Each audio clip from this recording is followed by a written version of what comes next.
Okay, we're going to talk about one of the most mind-bending ideas in psychology and what it has to do with relationships. This video can save you a ton of embarrassment and heartache over the course of your life, and it can save some of your most important relationships too. So stick around. If this is your first time to stop by this channel, thanks for doing so. This channel is about navigating the complexities of human relationships and making relationships make sense. One of the things that I see with people who I work with who are experiencing conflict, whether that's in the romantic relationship or whether it's in a business relationship, maybe it's just with a coworker, one of the things that I see is that both sides have absolute certainty about how they perceive reality, like how they see the other person, how the problem started, how they interpret the other person's actions. And I'm often challenging people to have a little more humility about their certainty of things. So here's a perfect example of how unreliable your perception of reality can be. Have you ever been convinced that you remember something that someone said, or maybe something that they did?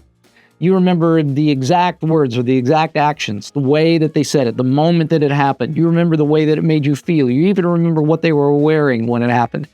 But they say that it never happened, and your friends say that it never happened. Not even your text messages back you up. You know you remember it. It's not that you're lying or anything like that, but you're so certain of it that you think that they're lying. What if your memory, though, isn't as reliable as you think it is?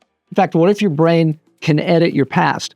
Well, a psychologist by the name of Dr. Elizabeth Loftus, one of the most influential psychologists in the world, did a study called the false memory experiment. In this experiment, she convinced the people who were part of the experiment that they'd gotten lost in a shopping mall as children. Now, the twist was that it had never happened. The people in the study were told that a trusted family member had confirmed the story, and then they mixed in this particular lie with real childhood memories.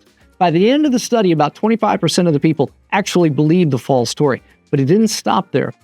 They began adding vivid emotional details, like I remember crying, or I remember a man in a flannel shirt who helped me. One guy said he could still remember the security guard. Their brains didn't just accept the lie. They filled in the gaps. They created emotion. They turned fiction into personal history. Now, Dr. Loftus took things a little further. In later studies, she implanted false memories of getting sick from strawberry ice cream, meeting Bugs Bunny at Disneyland, which is impossible because he's Warner Brothers, witnessing demonic possession, even being licked on the ear by a drugged-out Pluto. Not only did some people believe them with full emotional conviction, they changed their lives based on the fake memories. Like someone who remembered getting sick from eating pickles stopped eating them. Someone who recalled a bad experience with vodka started drinking less, all from memories that never happened. And Dr. Loftus called this mind technology: plant a memory, change a behavior. Well, it sounds like science fiction, but it's actually real. Your brain can edit your past, and you might never know. We think of memory like it's a camera, something that records reality so that we can look at it later, but it's really more of a creative storyteller, and sometimes it tells stories that aren't true. Well, if that can happen with your memory, then maybe there are other ways that you perceive reality that aren't accurate.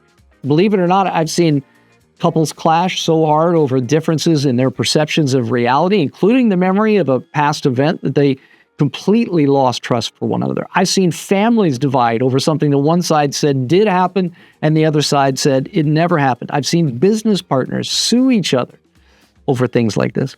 And that seems crazy, but it really fits one of the paradoxes of human relationships. That on the one hand, we long for connection with people that we can trust, but on the other hand, our instincts push them away. We stop fighting for connection and start fighting to be right. See, when you're hurt or afraid, your brain starts building a story. They always ignore me. They never listen. They think they're better than I am. They think that they're smarter than I am, whatever the story is. And once the story takes root, everything the other person does starts to fit the narrative, even if it doesn't belong. You become the hero or you become the victim, and they become the villain. Now, if you multiply that by two people, each with their emotional lens, each certain that their memory or their perception of reality, whatever that perception is the truth, well, you've got a recipe for a relational disaster. The problem is that your mind, your perception of reality, including your memory, isn't quite as reliable as you think. So what do you do with this? Well, I always challenge people hold your perception of reality loosely. If you're in a conflict with someone, say, this is how I remember it, but I could be wrong. Or this is how I see it, but maybe you see it differently. That single phrase can de-escalate conflict before it even starts. I also tell people, verify before you vilify. Instead of saying, you said this and it hurt me, ask, I remember it this way. Do you remember it that way too? Or maybe there's something else that you're having conflict about. Ask them how they perceive what happened. That question shifts the whole tone. See, your mind is powerful, but it's not perfect. And if you live with absolute certainty about your memory or your perception of reality, you'll sacrifice connection. But if you choose humility, you'll often find something better than being right, connection with people who matter to you. Now, if you like this video, you'll also want to check out my video on your inner critic, because just like your memory, that voice in your head that criticizes you can feel true while leading you in the wrong direction. I'll link it in the description below. Hit the like button, and what's a time that you were certain about something that turned out to not be true at all? Please tell me about it in the comments. I'd love to hear about it. Feel free to share this video with someone that you care about, and of course, please subscribe to make your relationships make sense. Grace and peace to you. I'll see you in the next video.